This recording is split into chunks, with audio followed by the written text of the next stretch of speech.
मित्र हो, बोधिपथ संदेश या यूट्यूब चॅनलमध्ये आपणा सर्वांचं सहर्ष स्वागत.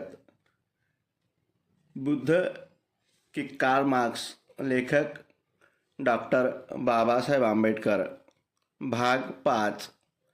बुद्धाने आणि कार्ल मार्क्सने विशद केलेली साधने काय? आता आपण साधनांचा विचार करूया. बुद्धाने प्रतिपादन केलेली साम्यवाद घडून आणणारी साधने अत्यंत निश्चित अशी स्पष्ट होती. ही साधने 3 भागामध्ये वर्णन करता येऊ शकतील. भाग 1, यामध्ये पंचशिलाच्या आचरणाचा समावेश होतो. बुद्धाने एका नव्या धर्मतत्वाला जन्म दिला. त्याला जो प्रश्न सतावत होता त्या प्रश्नाच्या उत्तराची किल्ली त्या धर्मतत्वात होती. जग दुःखाने व दैन्याने भरलेले आहे हे सत्य या नव्या धर्मतत्वाचा पाया आहे. हे सत्य केवळ दखल घेण्यापुरते नाही, तर मुक्तीच्या कोणत्याही उपाययोजनेत ते पहिले व सर्वप्रथम मानणे आवश्यक आहे. ही वस्तुस्थिती जाणून घेणे हा बुद्धाने त्याच्या धर्मतत्वाचा प्रारंभ बिंदू मानला. हे धर्मतत्व कोणत्याही उपयुक्त प्रयोजनार्थ उपयोगी ठरण्यासाठी हे दुःख व दैन्य दूर करणे हे त्याचे ध्येय व उद्दिष्ट होते. या दुःखाची कारणे कोणती असू शकतील याची चौकशी करता बुद्धाला ती केवळ 2 कारणे असतील असे दिसून आले. माणसाचे दुःख व दैन्य काही अंशी त्याच्या स्वतःच्या दुराचरणाचा परिणाम असतो. दुःखाचे हे कारण दूर करण्यासाठी त्याने पंचशील आचरणात आणण्याचा उपदेश केला. पंचशिलामध्ये पुढील तत्वपालनाचा अंतर्भाव होतो. 1. कोणत्याही प्राणीमात्राला ठार करण्यापासून वा ठार करण्यास कारण ठरण्यापासून अलिप्त राहणे. 2. चोरीपासून म्हणजे दुसऱ्याची मालमत्ता लवाणीने किंवा बळजबरीने संपादन करण्यापासून अलिप्त राहणे. 3.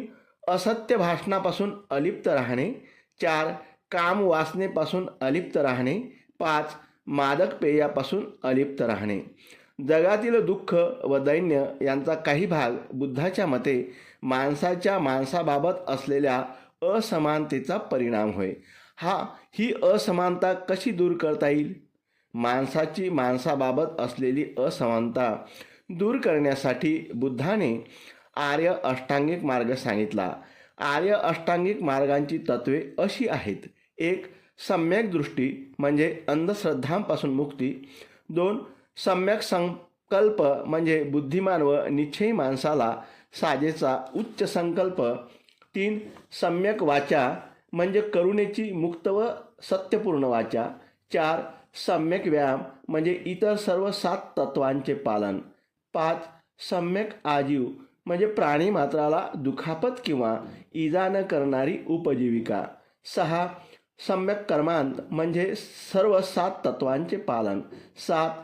सम्यक स्मृती म्हणजे जागृत व कृतिशील मानणे ठेवलेली स्मृती. सम्यक समाधी म्हणजे जीवनातील गहन गूढ तत्वावरील गंभीर विचार.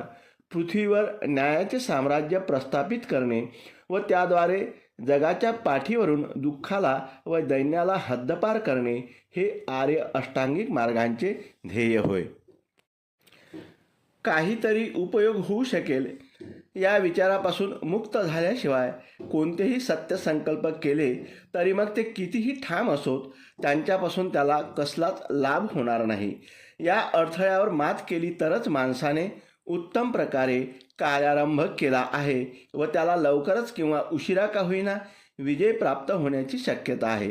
असे म्हणता येऊ शकेल.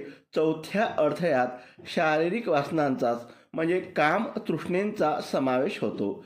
5वा अडथळा इतर व्यक्तीबाबतची दृष्ट भावना म्हणजे क्रोध हा आहे.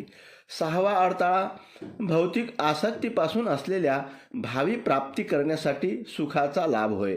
7वा अडथळा अरूप देवलोक प्राप्तीची इच्छा अरूप राग हा आहे. 8वा अडथळा अहंकार हा आहे. 9वा अडथळा दंभ होय.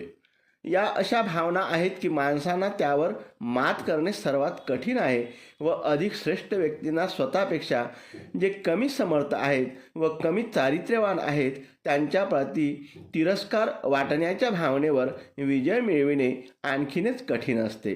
10वा अडथळा अज्ञान होय. जरी सर्व अडथळ्यावर मात केली तरी हा एक अडथळा उरेलच. सुज्ञ व सद्गुणी माणसाला लागणारा तो काटा आहे. तो माणसाचा अंतिम व कट्टर शत्रू आहे.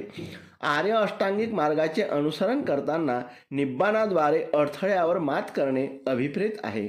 माणसाने मनाची कोणती अवस्था चिकाटीने विकसित करावी हे आर्य अष्टांगिक मार्गांचा सिद्धांत सांगतो.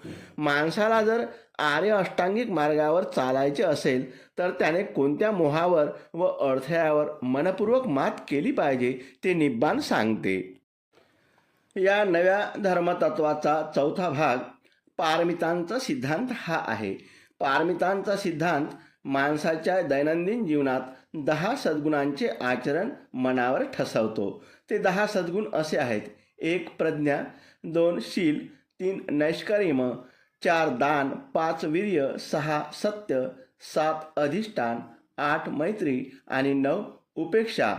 अविद्या, मोह किंवा ज्ञानाचा अभाव यांचा अंधकार दूर करणारा प्रकाश म्हणजे प्रज्ञा अथवा शहाणपण होय.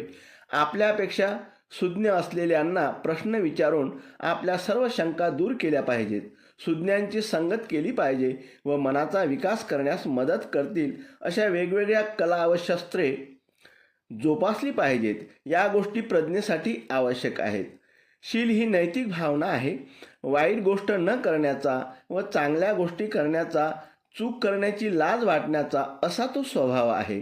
शिक्षेच्या भीतीने वाईट करण्याचे टाळणे म्हणजे शील. शीलाचा अर्थ पापाचरण करण्याची भीती. नैष्कर्म्य म्हणजे ऐहिक सुखांचा त्याग. दान याचा अर्थ इतरांच्या भल्यासाठी त्या बदल्यात कोणत्याही गोष्टीची अपेक्षा न करता एखाद्याने आपली मालमत्ता, रक्त, अवयव व आपले प्राण देखील अर्पण करणे होय. वीर्य म्हणजे सम्यक प्रयत्न. मागे न फिरण्याच्या विचाराने आपण ही काही गोष्ट करण्यासाठी हाती घेतली असेल ती आपली सर्व शक्ती एकवटून पार पाडणे होय. शांती म्हणजे सहनशीलता होय. द्वेषाला उत्तर न देणे हे तिचे सार आहे, कारण द्वेषाने द्वेष शमत नाही, तो केवळ सहनशीलतेने शमतो. सत्य म्हणजे खरे बोलणे. कधीही खोटं न बोलण्याची सत्य ही बुद्धाचा एक उत्कट इच्छा होय. त्याचे बोलणे सत्य असते व ते अन्य काही नसून केवळ सत्य असते. अधिष्ठान म्हणजे ध्येयापर्यंत पोचण्याची केलेला ठाम निर्धार होय. मैत्री ही शत्रू व मित्र, प्राणी व मनुष्य अशा सर्व प्राण्यांना सामावणारी मैत्रीची भावना होय. उपेक्षा ही उदासीनतेहून भिन्न अशी अलिप्तता होय. ही मनाची एक अवस्था आहे. त्या अवस्थेत कोणतीही आवड किंवा नावड नसते. परिणामाने विचलित न होता त्याचा पाठपुरावा करीत राहण्याची ती अवस्था होय. हे सद्गुण आपण पराकाष्ठेने आपल्या आचरणात आणले पाहिजेत. म्हणूनच त्यांना पारमिता म्हणजेच पूर्णत्वाच्या अवस्था असे म्हणतात. जगातील दुःख व दैन्य संपुष्टात आणण्यासाठी बुद्धाने त्याच्या संबोधाची फलश्रुती म्हणून अधिकारवाणीने प्रतिपादन केलेला हा धम्मदेश होय. बुद्धाने स्वीकारलेली साधने ही माणसाने स्वेच्छेने प्रज्ञावशील याचा सन्मार्ग अनुसरून आपले नैतिक आचरण बदलवावे व मतांतर घडवून आणावे यासाठी होती, हे स्पष्ट आहे. साम्यवाद्यांनी स्वीकारलेली साधने तितकी स्पष्ट, अपुरी व झटपट अंमलात येणारी आहेत. ती म्हणजे हिंसा आणि कामगारांची हुकुमशाही. साम्यवाद प्रस्थापित करण्याची केवळ हीच 2 साधने आहेत असे साम्यवादी म्हणतात. पहिले साधन हिंसा आहे.